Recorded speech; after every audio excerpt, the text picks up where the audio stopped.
Let's look at some examples where we show a function is not complex differentiable. Consider f of z equals the conjugate of z, which is x minus iy. And so then u would just be the function x, and v would be negative y. And we take ux and get 1, and vy and get minus 1. So right off the bat, the Cauchy-Riemann equations fail at every point.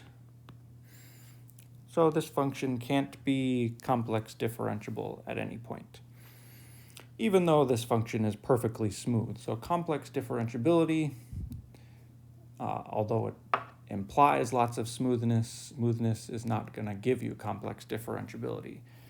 One way to think of it that we'll see is that it means that your function only involves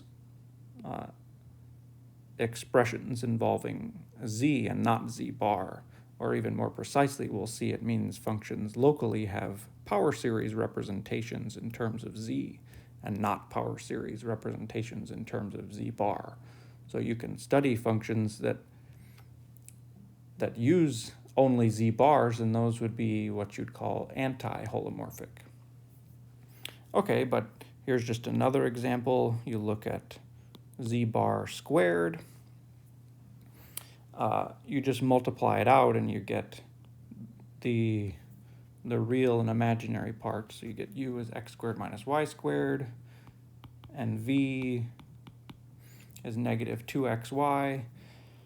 And you write out these various derivatives, and you see that the Cauchy-Riemann equations actually do hold at one point. They do hold at 0, and you can actually check that g is complex differentiable at 0, and that's really just a result of a high order of vanishing.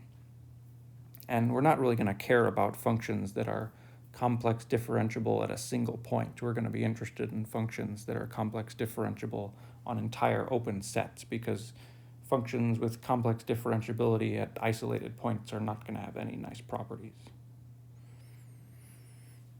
Okay, but here's some positive things we can show. Here's just a real basic thing you might learn in calculus or in real analysis.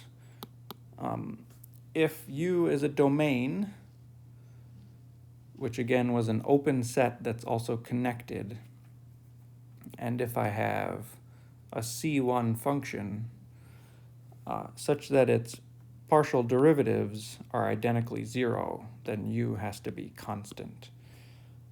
If you didn't have connectedness, then you'd have U is constant on each connected component of U. But that's why we want domain, so it'll just be constant. And you can prove this by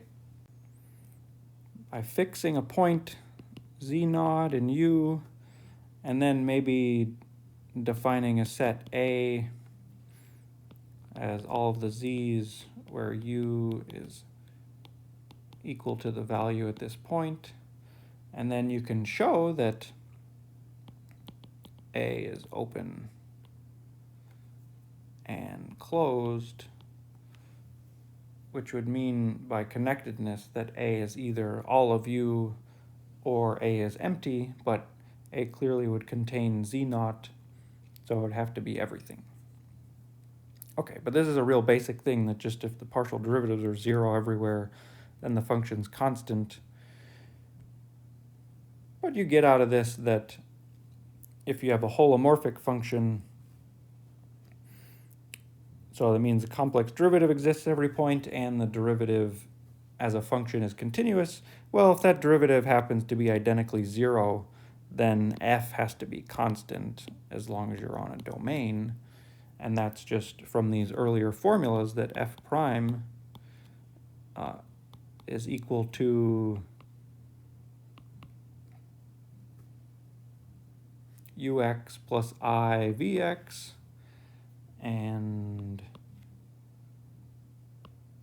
Vy minus I uy.